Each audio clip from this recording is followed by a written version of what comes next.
Magandang umaga mga bata.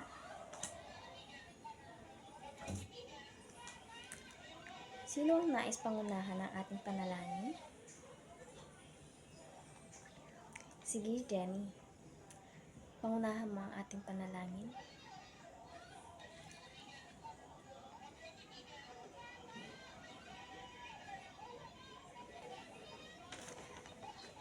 Christine, pwede mo bang ilahad kung sino-sino ang mga klase mo ang lumiban sa ating klase ngayong araw?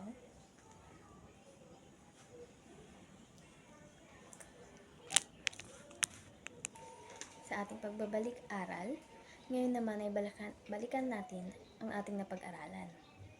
Angeline, maaari mo bang ibahagi sa ating klase ang iyong natandaan tungkol sa aralin kahapon? Magaling, Angeline.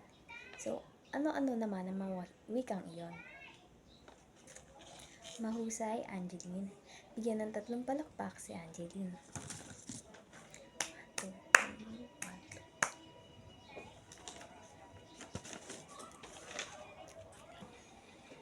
4. Bago tayo dumako sa ating aralin, meron akong inahandang pagganyak sa inyo. Panoorin ito at gayahin.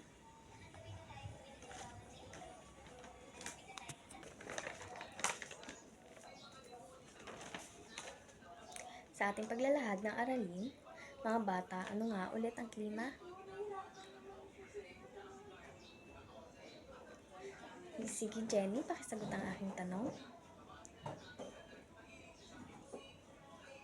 Tama. So, ano naman ang panahon? Sige, Christine, pakisagot.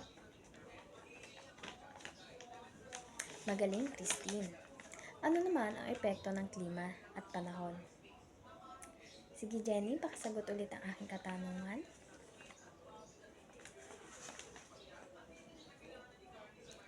Magaling, Jenny. So, sa inyong palagay, mga bata, ano ang magiging kalalabasan ng isang lugar kung saan ang panahon ay tag-init? Sige, Christian, pakisagot ang aking tanong.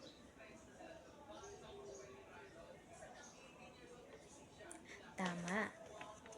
So, dumako naman tayo sa ating pagtalakay ng ating aralin. So, ang panahon, mga bata, ay ang kondisyon ng atmosfera at himpapawirin sa tiyak na oras. Matatagpuan ng Pilipinas sa mababang latitude sa itaas ng Ecuador. Kaya sakop ang bansa ng zonang tropikal na naging dahilan ng pagkakaroon nito ng 2 panahon. Ang tag-araw at ang tag-ulan. Naiintindihan ba, mga bata? So, kung naiintindihan ang aking pagtalakay, mga bata, ano nga ulit ang 2 panahon? Tama. So,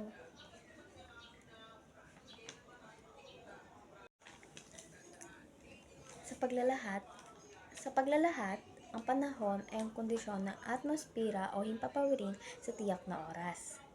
Ang Pilipinas ay may klimang tropikal dahilan ng pagkakaroon nito ng 2 panahon.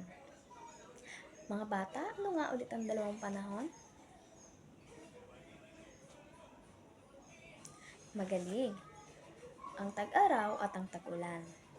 Ang mga bansang nakakaranas ng klimang tropikal, ang una, syempre ang ating bansa, kundi ang Pilipinas. Pangalawa, Brazil, Malaysia, at India. Ang 5 uri ng panahon ay maaraw, maulap, mahangin, bumabagyo, at tag-ulan. Tag-ulan na panahon. Ang Pilipinas ay isang bansang archipelago dahil napapalibutan ito ng mga tubig at kapuluan.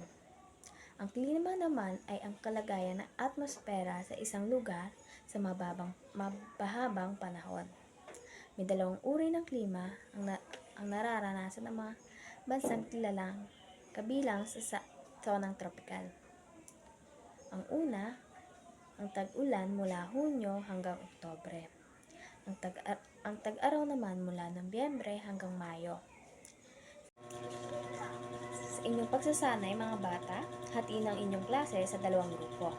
Ang bawat grupo ay mamimili ng kanilang magiging leader o pangulo, kalihim at tagaulat. Ipasagot ang nasa baba pagkatapos ay iulat ito sa harapan. Sa unang pangkat, isulat ang 5 uri ng panahon sa concept web na nasa ibaba.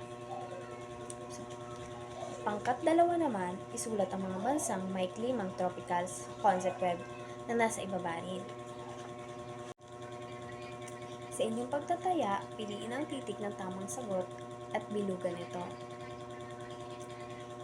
Ibabahagi ko ang inyong mga test paper at piliin ang tamang sagot at isulat ito.